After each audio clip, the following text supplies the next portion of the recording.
We are back. You are listening to The Heart of the City. The show topic today, making money moves. Making money moves with Otto Voit and Jennifer Phillips and Dupree Kelly.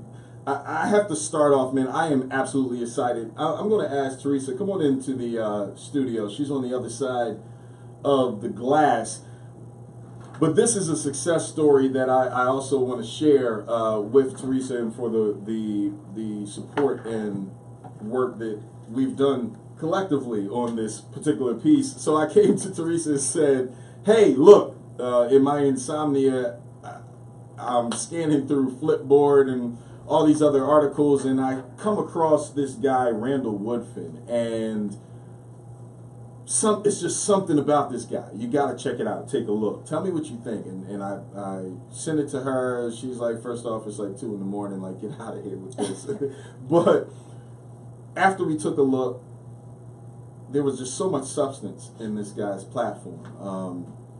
And his spirit was right. Mm-hmm. I said, Teresa, look, reach out to the campaign. And you did the TML thing, right? And you reached out, and little did we know it would be the start of a great connection and relationship with not only Randall, but Ed Fields, his campaign manager. And ultimately led to a trip to Philadelphia where they came and we raised money. And the first thing I want to do is thank the many donations that came from that effort that we put together. We could not have done it without you. And so, you know, if I don't mention your name, please charge it to my head and not my heart, but Senator Anthony Williams, Councilman Curtis Jones, Councilwoman Janie Blackwell, Jeffrey Brooks Sr., Jeffrey Brooks Jr., Jasmine Sessoms, gosh, who was it?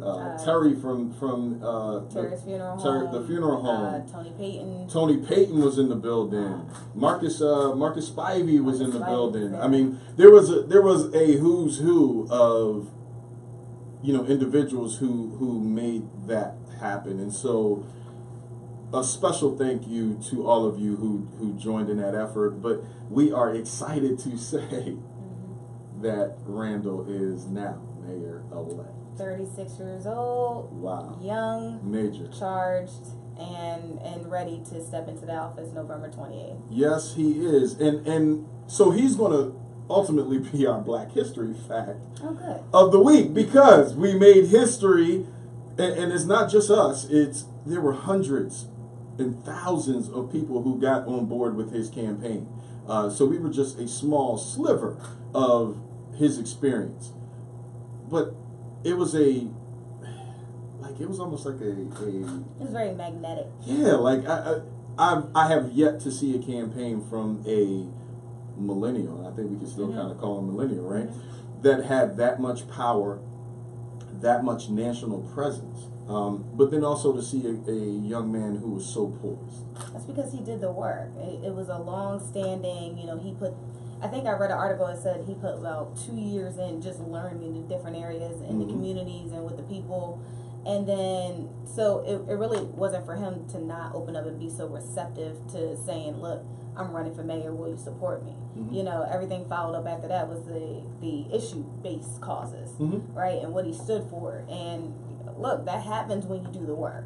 Absolutely. And so here's his plan. He was on Roland Martin today, and I actually wish that I was there so I could celebrate nationally with him. But Woodfin said that he would begin making calls to city council members and discussing how they can work together. He said that he will launch the mayor's office of transition the day after he is inaugurated, to launch a comprehensive strategy to clean up and open up city finances.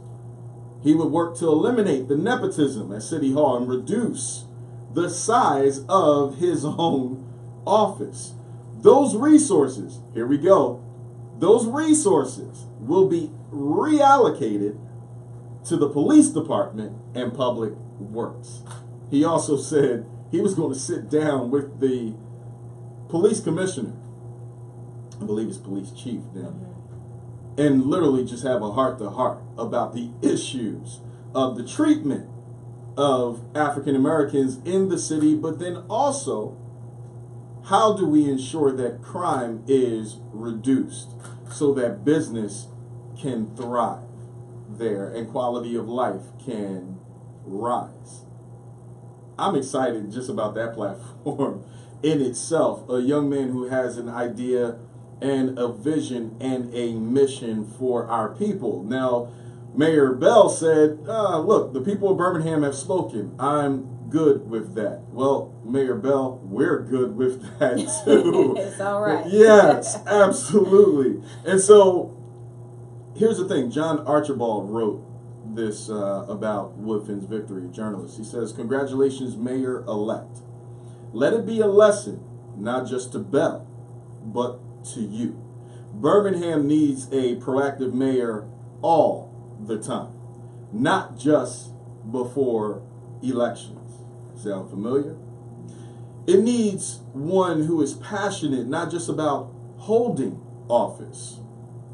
We've seen too much of that, but rather about providing the residents across the 99 neighborhoods of Birmingham the kind of service that they can be proud of. I think that sums up a blueprint for every city. Everybody Everybody who's thinking about running. Every office. And they turned up last night. You can check out the video. I wish I was there. Oh yeah. You can check out the video on Instagram and Facebook Live. We'll also post it to the Heart of the City page. But congratulations to Mayor-elect. Man, I'm excited. Yeah. I gotta say that again. Congratulations to Mayor-elect Randall Woodfin. May God continue to bless and enlarge your territory. We made history in Birmingham, and now we're getting ready to do it again. On the line, Dupree Kelly. You know him from Lords of the Underground, but that's just one part of what this man is about, what his calling on his life is about. He is now candidate for city council in the city of Newark. It is an absolute pleasure to have you back on the line, brother. Hey, man, how you doing over there? Look, the lights are still on. We're on this side of the grave, so that's half the battle, man. But we are excited about your candidacy and the energy that is surrounding it, man. Oh, man, that's a blessing. I appreciate you guys, man. And you know, I'm excited as well, man, because it's important. You know, it's important for our city just to have a new energy and somebody that really understands their language. But it's also important for the culture of hip-hop, man. Yeah. So I'm very excited. So what's the platform? I mean, you know, I know there's a secret sauce that you got in the tuck, but, you know, talk about what Newark needs, and more importantly, what we can do from outside of the city limits to support those efforts to make that change. Well, I mean, you know, when you talk about the platform, I just really believe that a city like Newark, New Jersey, who has prided itself on its heritage and its founding fathers when it comes to people who've come before us and elected official offices like, you know, what Ken Gibson did. I just believe he gave a voice to us when he was elected as mayor in our city. And Sharp James, you know, I felt like at the time he gave the city to the people to help, you know, to help the people, have the people help him run that city, you know. And when Cory Booker was elected, I believe that he put Newark, New Jersey on a certain national platform, you know, and Raz Baraka being elected in 2014, I believe he made the residents of Newark believe in Newark again. Now, you know, with me being elected, you know, once we win, because I'm going to claim that right there, but once we win, I believe that city, it will show that the city of Newark is ready for a change. It's ready for new experiences. It's ready to embrace the pop culture of our world, which is now hip-hop. And hip-hop is not and never had a seat at any governing table. So now it's time to embrace that. As far as I know, you know, hip-hop is the pop culture of any music genre has always, you know, the pop culture of the world has always moved society forward in anything. And if in the last 20 years or so, hip-hop has been the pop culture. Yeah. So if hip-hop is the pop culture of society, then we need a seat at the table. We need people to understand the culture because the culture is driving the world forward. Absolutely, man. Listen, so here's what we're going to do. We have the opportunity to play a role in a very, very small role, but important to us in Philadelphia in terms of the overall mission, but to support Randall Woodfin. We're going to do the same for you and have you come to the city. Yeah, it's major, man. So major. And I don't... Birmingham, man. Yeah. I mean, so congratulations to them. Look, and we're trying to tie the network, man. And so what we want to do is actually do the same with you and lend our resources and the voice that God has given us to support your efforts. And so listenership, understand that you know, brother Dupree is on the ground knocking on doors and shaking hands. But if we can get him to Philadelphia, we're going to get him to Philly, surround him with true brotherly love, send him back with some resources to make sure that this journey does not return void on his behalf as it relates to the campaign. So we're looking forward to supporting you, brother. Keep pushing, not just for our generation, but for the ones that are on the way. You know what, too? And this is not even really about me. You know, it's about the people. It's about the, you know, a long time ago, 20 years or so ago, a young brother by the name of Tupac Shakur was in him and I were in a hotel room. Yeah. And we were talking about getting more popular in this hip-hop thing that we were doing. And the reason why he said that we need to get more popular is so we can go back to our prospective cities and just be able to create new youth initiatives and do things for the youth that the elders did not seem to get, or, you know, to add on to what they were already doing so there'd be a better understanding. Mm-hmm. And he said eventually that we would have to be able to gain enough popularity and build enough awareness with people and rapport within the city so we can be elected to an official office, so we can effectively make change through ordinances and laws and things of that nature. So, like I said, this is not for me. And in that same conversation, what I heard him say in past interviews is that even if it's not us, we want to be able to spark the one that does. Mm-hmm. And even if it's, you know, I believe we're going to win, but I want to be able to spark the people who represent hip-hop, not just in Newark, New Jersey, but in Philadelphia, you know, in California, in Chicago, in Boston, and in Arizona, wherever there's a culture of hip-hop, that we have a voice, and we have a powerful voice. And we showed that voice a lot when it came to electing number 44, the great President Obama. You know, and I believe that all politics are local. So just because it's a local election, we don't have to feel like, oh, okay, since it's not a presidential election or since this is not a national election, we don't need to vote. We need to vote because that's where it starts. It starts in our community and then it spreads out across the nation.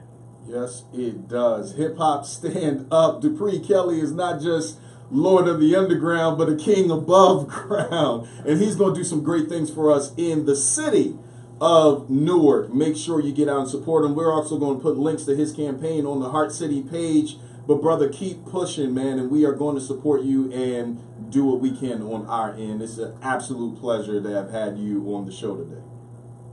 Thank you, man. And before I get out of here, I just want to say that anybody from anywhere, even if you're not from Newark, New Jersey, you can support this campaign, man, by calling and texting. You can call 973-846-2211, and you can text "Do It All" to that number, and then whatever you can contribute or donate to support the campaign from afar, man, it will be greatly appreciated, and it will continue our journey to get this seat at the table. And I thank you guys for allowing me the platform, man. Thank you, brother, man. Have a beautiful day, and we'll be in touch soon. Mike, great show, man. Great show. I love what you're doing over there, man. Thank you, brother. Thank you. So you heard from Dupree Kelly. We are in motion. Yes, Birmingham is now on its way. Newark is next. Let's go get it, Heart City team. Now, here's the EKG. I'm going to make this really quick because we have such a action-packed show. Now, Fox said, we will no longer air the national anthem before NFL games. So whatever you're doing, whether you're sitting, whether you're on a knee, guess what? It won't be televised. The revolution will not be televised. That's what Fox has now declared. And we've seen NFL owners say to the players, look, if you just stand back up, then I'll donate some money to your causes. Which I think is absolutely insane to pander to this issue in this way. Here's the issue, and I'm going to bring out a whole nother element that you guys may or may not agree with, but it's my outlook on this. See, getting on the knee was for the players to create awareness to the issue. The issue was not whether or not Colin Kaepernick should be put back on the team, but rather that we address the issues of black men being killed in the street and black lives being oppressed at the hands of rogue law enforcement. That was always the issue. It was never about the NFL, but the NFL turned it into a profit issue because they were being affected by it, and then just said, well, we're a private organization, so it doesn't really matter about the Constitution or West Virginia Board of Education versus Burnett in 1943. It doesn't matter that you have this civil and constitutional right to stand, sit, or do what you so please to the anthem. Now, here's the issue, and I've always said this, and I'm going to continue saying this. What we should have focused on was ownership. We continue to talk about the blood that is pouring out rather than addressing the cut and why we got cut in the first place. Until you sew up the cut, then the blood will still keep coming out in various ways. And so, let's talk about ownership of the NFL. Let's talk about why there aren't minority owners involved and why that small elite group keeps it elite. If you don't have any blacks or anyone that is even remotely sympathetic to your cause at the table, guess what? You're on the menu. That's just how it works. That's not just in the NFL, that's in the NBA and everything else. Stop getting on the dance floor and being glad to just have the spotlight on you while you run up and down a floor. How do we get ownership to make sure that our voice, our message, and the quality of life that we're pursuing, not just for ourselves as these elite artists, as they suggest that we are, but for our community, is kept and upheld? That is important. And until we talk about ownership, you always be able to be fired. Until you go back and own the television show and the media, well, guess what? It will always be about them and not about you and whatever they say about you. Ownership is where it is. And what we should have been doing and what we should do right now is what, George Soros is doing, right? Because for every knee that is taken, we should have been raising $1 million on that same Sunday to get behind a DA candidate in some of these places where police brutality is happening and ensure that there's a DA that is willing to go up against the union and ensure that this individual is fired or prosecuted properly. That's solutions, at least addressing the solution. And so every time they looked at a knee, they should have gotten scared because they knew that there was $1 million being placed in a pack and someone who understood our issue was going to be a candidate and ultimately we were going to get them elected. But right now, all they're seeing is the arguments on Facebook and the frustrations that we have in the barbershop and the salon. It's time for us to put some money to a solid action to ensure that Cap and all the efforts of everyone else who has stood up or taken a knee in this case have not gone for naught. The athletes are only there to create the spotlight. It is us who must shine. Now, I'm not even going to touch this. I'm just going to let you know it was in the queue for the EKG. I need the president to stop shooting paper towels at the people of Puerto Rico. Like, it's absolutely disrespectful. You don't take paper towels and shoot them like you're shooting a free throw. at individuals who have lost their country in a category 5.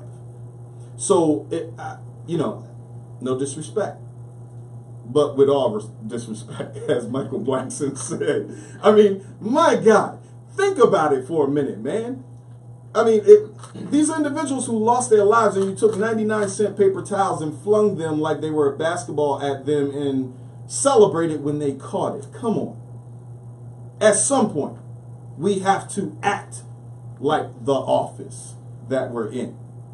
We need you to do better, because that was absolutely disrespectful. And if that's an indication of how we handle international disasters, I can only imagine how you may figure how you're going to handle some stuff that goes down here in America, especially as it relates to those that are black and brown. And oh, by the way, just want to let you know that the guy in Las Vegas is a domestic terrorist. That's just really the designation. I'm not sure if there needs to be any more dialogue in 1600. I can send you the email, show you how to spell it, make sure that it's absolutely right on Twitter. He is a domestic terrorist. Anyone who takes out a gun that does not belong in civilian population, takes shots, holds the clip, and holds the trigger until the clip is empty, hurts 500 plus, and kills over 50, he's a domestic terrorist. Period. The end. That's the EKG for the week. In the studio, I have with me, wow, this is major. So I got a chance to kick it with my man, D Wood. Now, D has some stories that we just not going to go deep into, but let's just say this brother's had my back since, gosh, even before 2005. But he saw our Vision for Philly Unplugged with live open mic. He hosted it for us, took it to a whole nother level, and now he's doing his own thing. He has etched his name on the crown of music here in Philadelphia, and he decided to go to the UK and said, I'm going to go get Jennifer Phillips and take her not off of X Factor, but highlight the fact that she did her thing on X Factor, and now she's touring the world making major music and quality music. That's right. Quality music for our generation. And so in the studio, it is an absolute pleasure.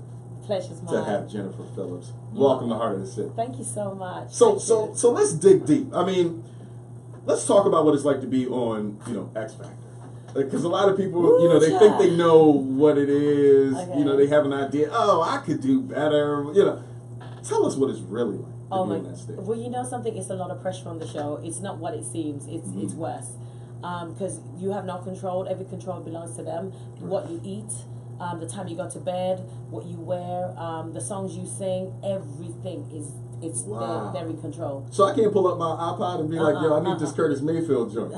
Because before you get on the stage, they're going to give you the song to sing. So that's the truth behind it, really. Wow. Yeah. And you went up there and said, cool, no problem. That's no problem. I got this. Yeah. The song that I did was Shackles. I mean, I had my song prepared, but I think about 20 minutes before I got on the stage, I said, do you know Shackles? And I went, oh, yeah. Okay, that's what you're going to do. And I thought, okay.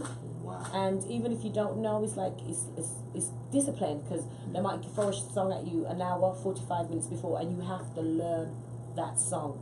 So it's about disciplining yourself and your memory. Oh my God! So if you've got bad memories, you're gonna just like it's done. You're finished. Go home. Show's over. Wow. So you've gone through that process. You've come through spotless, and now we have this amazing music from you. So what's next? I mean, you're touring. You're in the States. You're doing your thing. D Wood has you on the world tour with Muhammad, my man. And so you are giving us such quality performances. Where can people see you? How do they get to you and communicate with you while you're here? Okay, well, I'm actually honored to be over here by the man himself, as you know, your brethren. So he'll fill you in. He has all the information here. Well, tonight Jennifer Phillips is going to be at Villa Capri in Doylestown, and then on Thursday she's going to be at Puck, also in Doylestown. On Friday she's going to be at 29 West Tappahannock Street in Philadelphia. It's a mini gospel series. She's going to take the stage. She's the headliner. Also, you have the Furby sisters. You have Andrew Williams. It's a whole It's a monster show. Crazy lineup. Yeah. Saturday, we're gonna hit the road, going out to Harrisburg to do the Good News Cafe. That's gonna be awesome. Monday she'll be back to Philly. She's gonna do World Cafe Live, and then end with Relish on the 12th. We need everybody out. Any show you can get to, we appreciate it, and that's why we're here. We want to make sure that everyone knows, especially in this city, and you listen to this radio station, know the syndication, everything, all these ears. You guys got to hear it. I mean, and I figured this is the platform. So we can get it from here. So listen, Philly. If you can't make it to any of the other shows, show up at Relish. Yes, sir. Show up at Relish. I mean, pack the Pack house. it out. I mean, go all the way down to Cheltenham Mall. That's how far we're going to take this line to make sure that our sister Yes. has the support that she deserves in her craft. And so, everybody's going to ask you to sing and do all that kind of stuff. I'm not going to put you on the spot there. I want to know, what's your legacy? What do you want to leave us? I want to leave the hope to everyone, because obviously I'm not exactly 16 years old. Right. Okay, I'm a grown you're woman. 18, Yeah. so- Well, you know how this is. Right. So I want to let people know that it's never too late to fulfill your dream and purpose. You just got to go for it. You got to strive to be the best. No limitations, no boundaries. Just pursue everything and go for it. And don't let anyone stop your dreams, because I did it. I never thought that I would have the opportunity to go on stage again, but God worked it out, and I'm going for everything that I can. So I believe that God has given me a second chance to fulfill my purpose and destiny. So my legacy, I might not become rich or famous, but I'm going to leave this place being fulfilled and live the open consolation with somebody tells me you can get up and do it because you've got greatness inside of you. Don't let me stop preaching in it, because you need to give me an offering, brother. Look, I was Yes, looking praise for the Lord. offering pan. You On look this for side it. for the side for the church. Amen. Where's the chairman of the deacons? Put it Yes. But Yes. that's grown woman stuff right there. I mean, it's not whether I'm rich or whether I'm famous, but whether I am fulfilled. That's right. That's on a T-shirt. That's Twitter. I mean, because a lot of times we focus on the things that we're not even taking with us anymore. That's right. That's right. And what you're talking about is saying, look, God gave me another chance, and actually the first chance was preparation for this chance, That's so right. really this one is the right chance Chance. because I'm ready. That's right. And I understand exactly what to do this time, not just to make an impact there, but to stay there. That's right. That's and right. do your thing. That's Jennifer Phillips. She just dropped a jewel on y'all for life. Now that was free. So what you got to do is come out on Thursday and sow a seed into the ministry. Ushers at the door. Yeah, ushers are at the door. Jennifer Phillips. She's going to be at Relish on Thursday. Yes, October Give 'em that date 12th. again. October 12th, she's going to be at Relish. That's her bang out. That's her last stop on the tour for right now. Like I said, if you open the Doylestown area tonight, she's going to be at Villa Capri, and tomorrow at Puck. And like I said, Saturday we'll be on the road in Harrisburg at Good News Cafe. Monday she's going to stop past World Cafe Live. That's where we did a lot of things. We did some work there. Yeah, so, and then Thursday, like I said, October the 12th, Relish, doors open at 7 o'clock. We got a nice lineup for you. I reached back into my old unplugged days, and I grabbed a poet and electronic violinist and Jesse Lopez, another guy that signed with my management label, Monumental Music. So you got to come out, man. You got to have a good time. I mean, it's going to be a great, great time. Jennifer is just it, man. I mean, yes, she is. She's everything you need. Yes, she is. It is an absolute pleasure having Jennifer Phillips on the show. I'm going into the song of the week, and I'm going to have some other conversation with Jennifer because I'm going to be there and I'm going to support her ministry of music in as many of these venues as we possibly can. We'll make sure we post these on the Heart of the City Facebook page as well. Get out and support this great artist. The song of the week, If I Ruled the World, Nas featuring Lauryn Hill. Check it out. I had an opportunity to share some time with this amazing brother, and I call him a brother not just in the journey of politics, but my Masonic brother, my community brother, because he spent more time in our neighborhoods than some of the elected officials that have our hue. I'm just saying. And it wasn't just about his campaign. It was about really understanding the journey, understanding what is needed to move all communities forward, not just the one that he lived in, but where we are across the spectrum, whether it was Northeast Philly, whether it was Allentown, whether it was Bethlehem, whether it was South Philly. He spent time in North Philadelphia, in the streets, in South Philadelphia, in the streets, making sure that our voice was heard on his campaign for treasurer.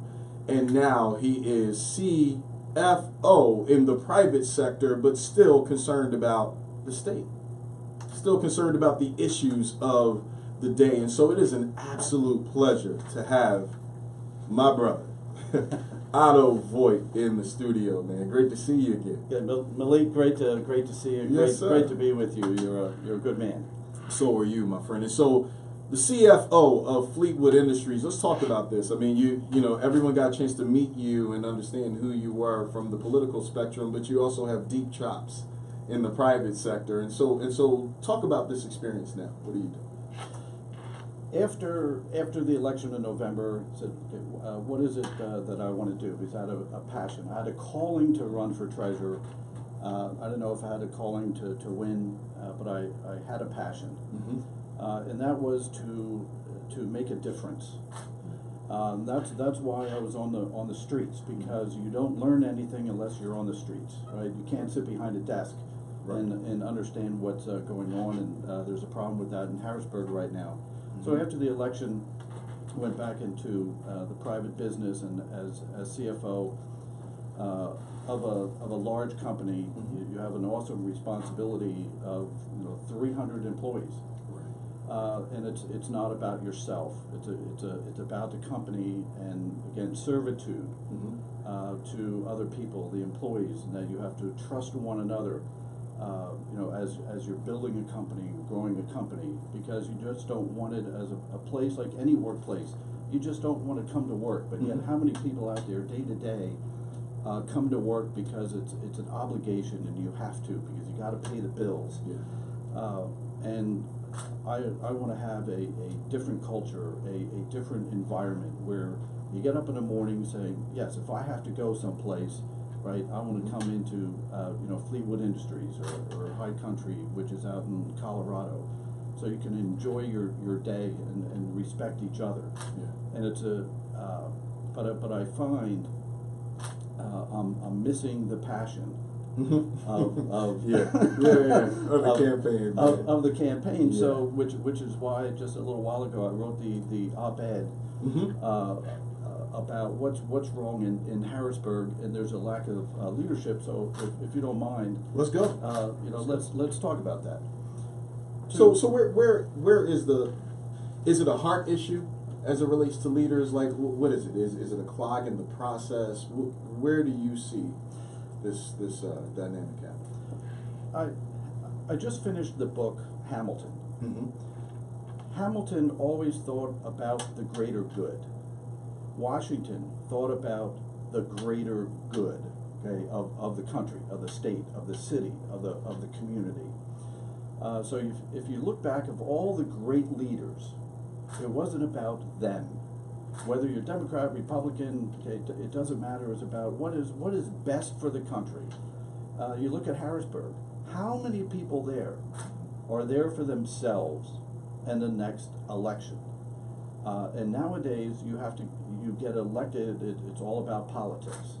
And then people like me who have a passion and want to make a difference appeal to both sides of the aisle, because I don't care if you're a Republican. I don't care if you're a Democrat, right? Because we all live on the same street, right? We got to go to work. We got to take care of our family, right? We go into church. And so I don't see anybody in leadership, and that includes the governor, and that includes the Speaker of the House, Mike Turzai. You have the Senate Majority Leader, Corman. What are they doing for the greater good of Pennsylvania? A couple months ago, they said, okay, we voted on time a $32 billion budget. But they're $2.2 billion in the hole. And what I'm concerned with now is their solution is taking money away from those who can least afford it. for the areas within our state that need the money the most, just so they can say, hey, let's balance the budget. Let's increase our gas tax. Well, so everybody who drives to work, or even the buses that are on the street, have to pay more. Okay, that's more out of your pocket. Wages are stagnant. So where are people going to get this money? They're not. Healthcare costs are double-digit increases. You can go on the the Affordable Care Act and get something, but even that's going to go up. Okay? Who can afford that? Property taxes are out of control. We should be the energy supplier to the world. So a person is leaving Pennsylvania every 12 minutes. Leaving Pennsylvania. Okay, and why is that? Because we have the highest tax rates in the country.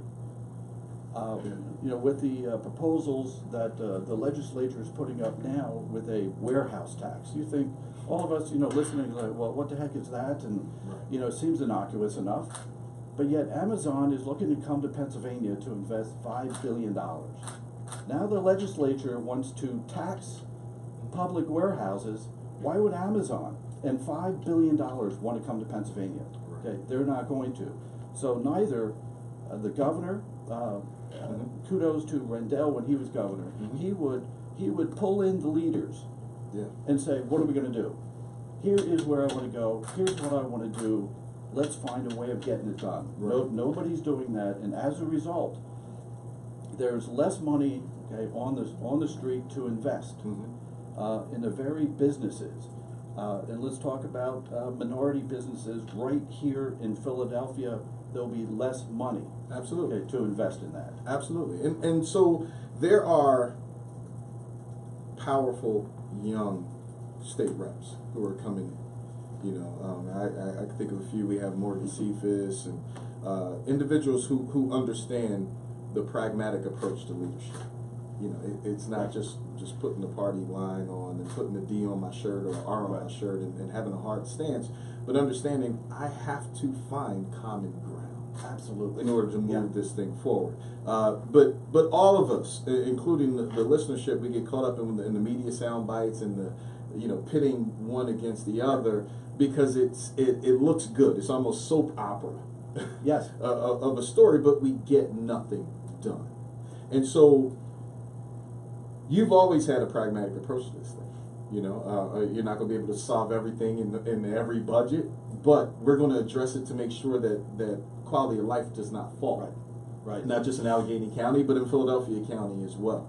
And so what does the future look like? What kind of leaders should the listenership be looking for? What are some of the qualities that you see of individuals who should be in office and should be in position?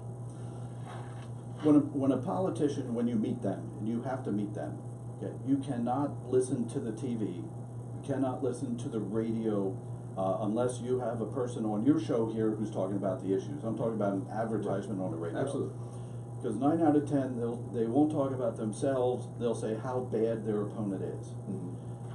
People, and I wanted people to vote for me because I stood for something, right? Not what I was against or my opponent was horrible, and my opponent wasn't horrible. So my mother taught me, stand for something, or you will fall for anything. Absolutely. Right. So when you're listening to the politicians, don't worry about the other guy. What are they going to do? What do they believe in? What are they going to stand for? Do they stand for something? Because if they don't, that's exactly what they're going to do when they get into office. They're not going to stand for anything. They're not going to do anything because I want to get elected to help the people. Well, do you? How far out on a limb are you going to go to help people and not yourself? Are you going to help the greater good? Don't tell me what I want to hear. Okay? Tell me what is going to fix the issues in my neighborhood. Tell me how we're going to bring a business into my neighborhood.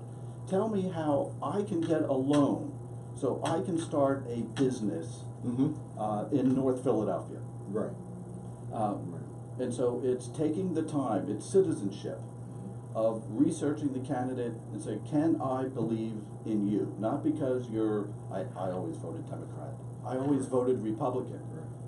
Okay, are you getting anything for it? There you go. Right, and the answer right now is no. You're worse off today than you were many years ago. Yeah, yeah, and so playing a hard line with your politics ends up with a hard line on your progress.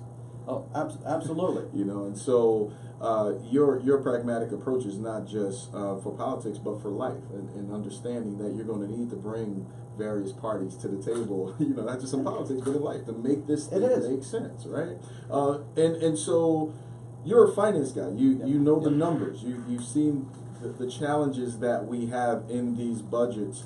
And some of it's going to be, you know, look, there needs to be hard audits in places that have not been audited in God knows how long, right? And they make an excuse for why the audit has never occurred, right? Yep. And then at the same time, you're going to have to slide some money from one budget and slide it to another to make sure that, you know, everybody's not fully funded, but there's something to make sure we can keep moving down the aisle. And so as a listener who may not have deep financial acumen, what are some of the things that we can do to learn about what needs to be done, and then also advocate for those things? Part of that takes too much time to really learn it on a practical matter at the state level, because the information you get is so skewed. The Republican House comes out with, well, you know, we're going to take money from transportation, we're going to take money from environmental, we're going to take money from the tobacco fund when that's supposed to go to healthcare. Right? We all say, well, that doesn't make sense. Right. But it seems so far removed. Right. Like, what, you know, what can I do? Yeah. Okay, so I'm educated. Okay, what can I do about it? Mm-hmm. And then it comes back to look at your choices come election time. What are your choices? You know, sometimes, and not voting is not an option. Absolutely. Right? It's not an option, because if you don't like the way things are, okay, then go out to the ballot box and change it. One of the programs, and my opponent who won, Joe Torcella, and I have become good friends. Mm-hmm. He was always a good man, and we just had a different approach, but a lot of the ideas I talked about he wants to incorporate. So we're working together on some of the programs, of bringing accountability, so people will know, hey, where does my money go? Where are you spending it? And why haven't we stopped this crime problem? Why don't we have internships in the Treasury for minorities? Okay, why don't we have scholarships? Okay, for people to go not necessarily to college, but to a technical school. Let's say like Thaddeus Stevens outside of Lancaster. There are 6 jobs for every graduate of that technical school. Wow. And that is, you're earning $40,000, $50,000, $60,000 a year. And to fund and to help Brother Johnson in his, where he brings in people and trains them, for example, in hospitality. Okay. We need to do more of that. So vote, go to the ballot box. If you don't like the way things are, okay, change it. But also, we have a responsibility to stand up and to make a difference. Okay, don't kneel only in prayer, but stand up. Okay, for the community. And what are you going to do to go out on a limb and to make that difference? There's Malik Aziz or Terry Samad Starks who give their very life to help their neighborhoods. Right. Okay? Right. What are we doing? Every listener out there, what are you doing? Because right now we can't rely on the government to do anything. They're not even talking to each other, okay? And they're gonna take more money out of your pocket. So you know what? Vote everybody out. Try something new, but walk the streets. Make a difference. Wow. So I want you guys to understand. We do this whole DR thing. There are Republicans who truly understand the mission, understand what needs to happen. Remember, these things are party. A D and a R is not the totality of the person. All that is a voting preference. Get to know the person. Get to know the person and what they see as a vision for the future. And so I have literally about 60 seconds before the end of the show. You tell the listening audience, what's next for you? I was talking with Teresa outside, and I mentioned early on that I had a calling from God to run for treasure. I didn't know why until I came to Philadelphia. Okay, then I knew why. In walking the streets, I said, who is going to step on this street and help these people? Okay, one, it takes all of us, but there needs to be a voice. There needs to be leadership. I didn't win, but I'm going to turn off some of the listeners in saying that I wanted to get in with the Trump administration, but I want to do it whether it's with the Small Business Administration, something that will affect, okay, the very lives on the streets of Philadelphia and all across Pennsylvania. Okay, I want to be that public servant that says, hey, here's the grant money. Okay, come to Philadelphia, come to Pittsburgh, Altoona, Wilkes-Barre, Scranton, and have financial literacy, right? So we can learn from the bottom up, and then that's the very organization that can issue the grants. The grant, it's not a loan, right? To help the people on the street create a business, because God knows right now Pennsylvania is not going to do it for us. So let's do it together. So understand, you know, every time we hear about, you know, the word Trump, some people, you know, get absolutely turned off. But the fact of the matter is, if you don't have any representation in the administration, it's going to be a problem, because they're just going to do what they want to do, and you need someone who's actually going to speak and who is not afraid to speak for the people. And so it is an absolute pleasure, as always, to have Otto Voit, my good friend, in the studio. Make sure you go to his social media, check him out, communicate with him, and have dialogue. We need to have these kind of dialogues so that we can move our state and our country forward. I promised you guys the book of the week. The book is titled The 50th Law. This book is written by 50 Cent and Robert Greene. Yes, that is the same Robert Greene from The Art of Seduction, 48 Laws of Power, The 33 Strategies of War. This is an absolute must read. That is our on-the-shelf book for the month of October. Make sure you interact with us. We'll love to talk to you about it. And as we, you know, reread this thing, we'll share with you the points that we think are going to be impactful. But let's start this thing and share some knowledge and move forward. It has been an absolute pleasure. The show is Making Money Moves. Otto Voit was in the building. Jennifer Phillips, you heard from Dupree Kelly. Thank you for always supporting us and loving on us. As always, feel beautiful, look beautiful, and act beautiful. Why? Because you are beautiful. See you next week.